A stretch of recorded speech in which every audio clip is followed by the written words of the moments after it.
I now request our Honorable Chief Minister of Telangana, Shri A. Revant Reddy ji, to kindly address the gathering.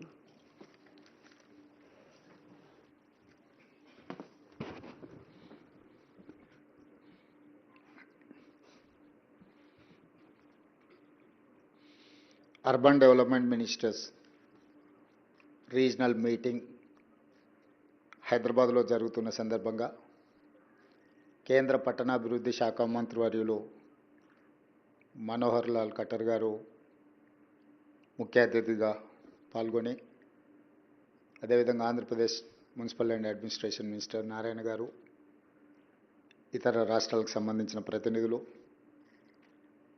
కేంద్ర ప్రభుత్వ రాష్ట్ర ప్రభుత్వ ఉన్నతాధికారులు, వివిధ శాఖలకు సంబంధించిన అధికారులందరూ ఈ సమావేశంలో పాల్గొని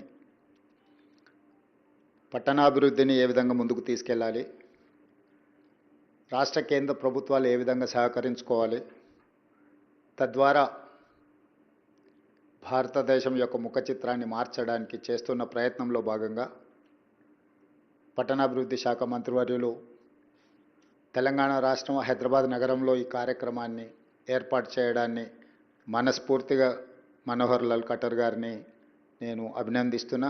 వారికి తెలంగాణకు స్వాగతం పలుకుతున్నా. భారతదేశం వేగంగా అభివృద్ధి చెందుతున్న దేశం. ప్రధానమంత్రి నరేంద్ర మోడీ గారు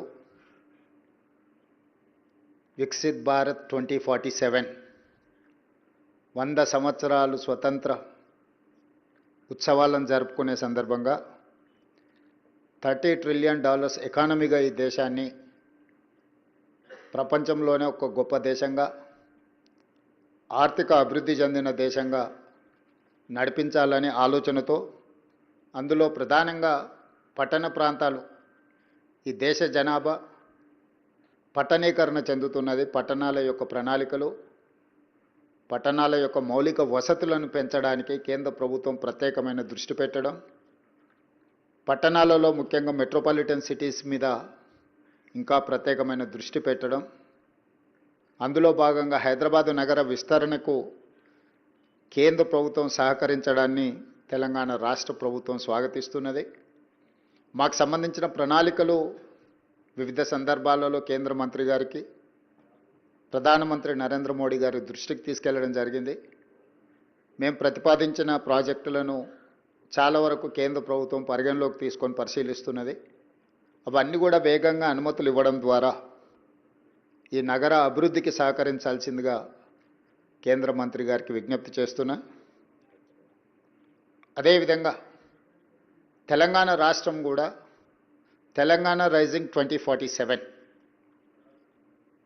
ఒక బృహత్ ప్రణాళికను తీసుకొని ఈ దేశంలో ఉండే అన్ని రాష్ట్రాలకు తెలంగాణ రాష్ట్రం ఆదర్శంగా ఉండాలని, ఈ దేశంలోనే అభివృద్ధిలో మొదటి రాష్ట్రంగా తెలంగాణ రాలించాలి అని మేము ప్రణాళికలు రచించుకొని ముందుకు వెళ్తున్నాం. డిసెంబర్ 9, 2025 రోజు తెలంగాణ రైజింగ్ 2047 విజన్ డాక్యుమెంట్ని మేము డెడికేట్ చేయబోతున్నాము.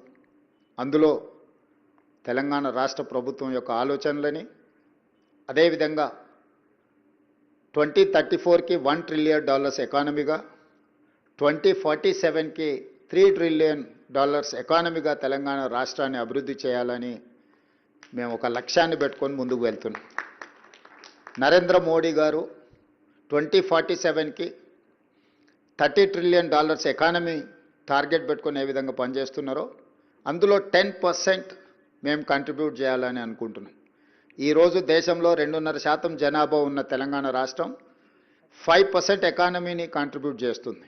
కానీ 2047కి 10% ఆఫ్ నేషనల్ ఎకానమీలో తెలంగాణ రాష్ట్రము భాగస్వామ్యం చేయాలని, అందుకోసం తెలంగాణ రాష్ట్ర ప్రభుత్వం గుర్తించిన కీలకమైన అంశాలు, ప్రధానంగా మనోహర్ లాల్ ఖట్టర్ గారు అనుమతులు ఇస్తే వేగంగా అభివృద్ధి చెందడానికి అవకాశం ఉంది. అందులో మెట్రో రైల్ విస్తరణ కావచ్చు, మూసీ రివర్ డెవలప్మెంట్ ప్రాజెక్ట్ కావచ్చు, రీజనల్ రింగ్ రోడ్ కావచ్చు, రేడియల్ రోడ్స్ కావచ్చు, హైదరాబాద్ నగరానికి తాగునీటి సమస్యను తీర్చడానికి కృష్ణా గోదావరి జలాల తరలింపు కావచ్చు, హైదరాబాదును పట్టి పీడిస్తున్న కాలుష్యాన్ని తొలగించి ట్రాఫిక్ సమస్యను తగ్గించడానికి హైదరాబాద్ నగరంలో 3000 ఆర్టీసీ బస్సులు ఉన్నాయి. అవి డీజిల్తో నడుస్తున్నాయి. వాటన్నిటిని కూడా నగరం బయటకు తరలించి రాబోయే 1 ఇయర్లో 3000 ఎలక్ట్రిక్ బస్సెస్ హైదరాబాద్ నగరంలో ఈరోజు నడవడానికి మేము ప్రణాళికలు సిద్ధం చేసుకుంటున్నాం. అదేవిధంగా సివరేజ్ ట్రీట్మెంట్ ప్లాంట్స్, మూసీ నది ప్రక్షాళన, వీటన్నిటిని కూడా ఒక ప్రణాళికబద్ధంగా అభివృద్ధి చేయాలని, అదేవిధంగా వేగంగా పెట్టుబడులు. Now Hyderabad is centre for global capability centres, data centres, IT, pharma and medical and health. These are hubs for industries. వీటన్నిటి కోసం ఇప్పటి వరకు ఫైనాన్షియల్ డిస్ట్రిక్ట్, నాలెడ్జ్ హబ్ ఇట్లాంటి వాటిని అభివృద్ధి చేసినాం. ఇప్పుడు మేము ఒక సిటీనే కట్టాలనుకుంటున్నాం, Bharat future city. It is going to come around 30,000 acres. We wanted to compete with New York, Tokyo, Japan or Singapore or Dubai. We don't want to compete with my neighboring states. They are my friends, they are my well-wishers. So, world is one unit. I wanted to compete with Singapore or Dubai. So, for that, I need Government of India support. From Telangana, कटर जी, जो नरेंद्र मोदी जी जो कहा है विकसित Bharat 2047, $30 trillion economy के लिए जो सोच रहा है, तेलंगाना की तरफ से, तेलंगाना राज्य की तरफ से हम लोग एक विजन डॉक्यूमेंट बनाए कि तेलंगाना राइजिंग 2047. हम लोग ये टारगेट बनाए कि 2034 में $1 ट्रिलियन इकोनॉमी, 2047 के तक $3 ट्रिलियन इकोनॉमी. अभी हमारा पॉपुलेशन है 2.5%. We are contributing 5% economy in the country. Our target is up to 2047 we wanted to contribute 10% economy of this country. Modi ji जो सोच रहा है $30 ट्रिलियन इकोनॉमी के लिए, 100 साल जब हमारा आज़ादी होकर हम जो खुशियां मना रहे, तब तक तेलंगाना भी इस देश तरक्की में हम लोग हिस्सा लेना चाहता है. और हिंदुस्तान में 140 करोड़ जनता है. इस जनता के लिए खाली 5 मेट्रोपॉलिटन सिटीज है, 29 स्टेट्स है, मगर हर राज्य उसका मेट्रोपॉलिटन सिटी नहीं है.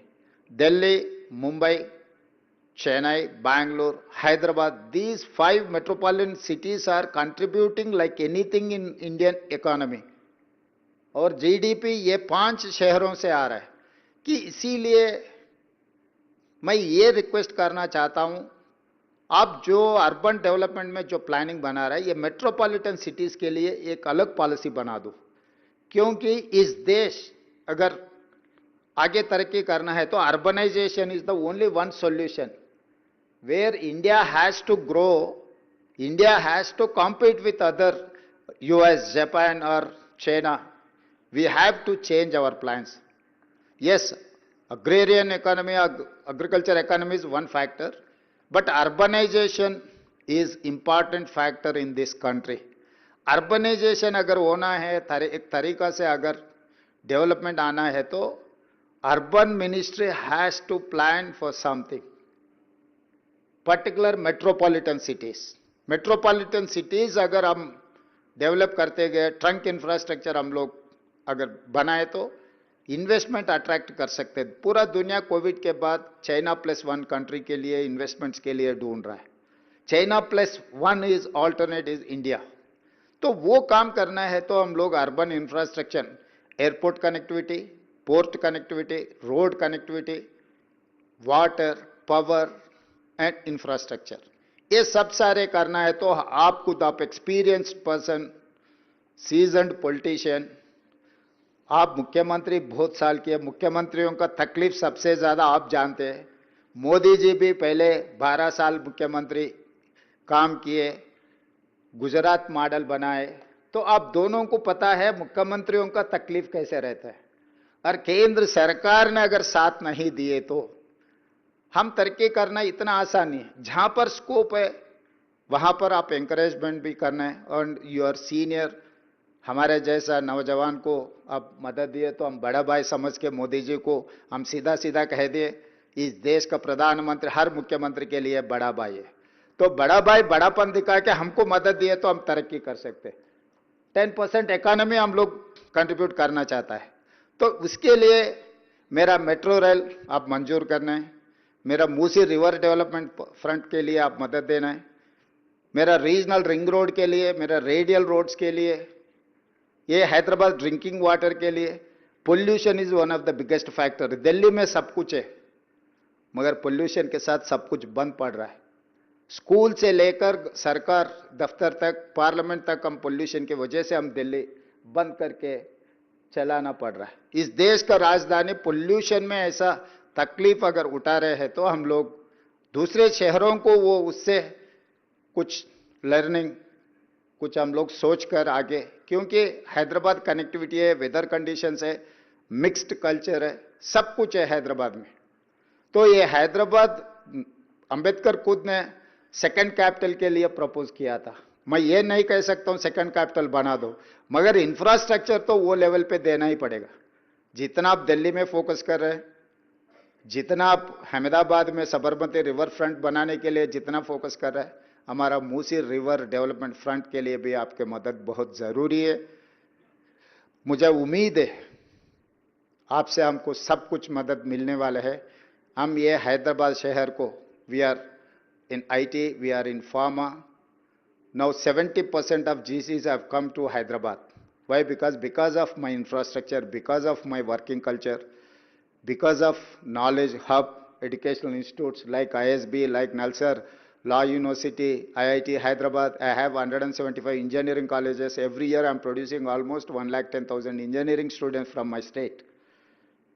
My people are working in Silicon Valley. Today Silicon Valley is mine. If I say something, it is going to reflect in Silicon Valley in US. We are contributing like anything in US economy. Why can't Indian economy?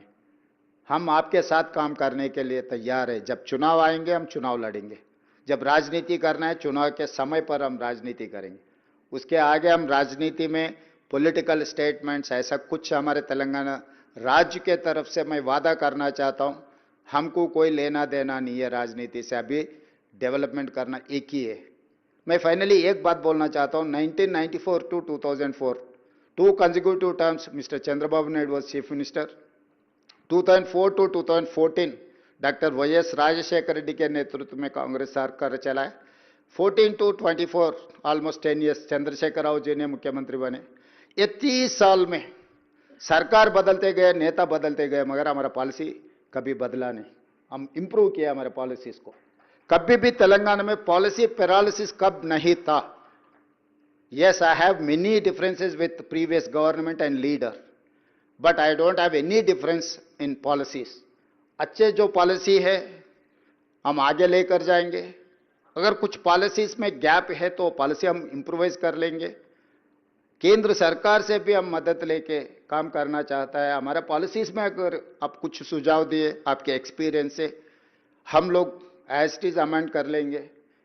आपके सुझाव, आपके नेतृत्व में हैदराबाद शहर को, ये metropolitan cities को, हम अगल बगल के राज्य में कैपिटल सिटी से कंपटीशन नहीं है। मैं सिंगापुर, दुबई से कॉम्पीट करना चाहता हूँ, टोक्यो से कॉम्पीट करना चाहता हूँ। उसके लिए आपके मदद बहुत ज़रूरी है, आपके एक्सपीरियंस भी ज़रूरी है, not only money. I wanted to take your experience, how to develop, how to go forward. With your experience, your able leadership, we are there to work together. आपके मदद बहुत ज़रूरी है तेलंगाना के लिए। मैं उम्मीद करता हूं मोदी जी और खट्टर जी दोनों हैदराबाद के लिए स्पेशल अटेंशन देने वाले हैं, देंगे। धन्यवाद। Thank you.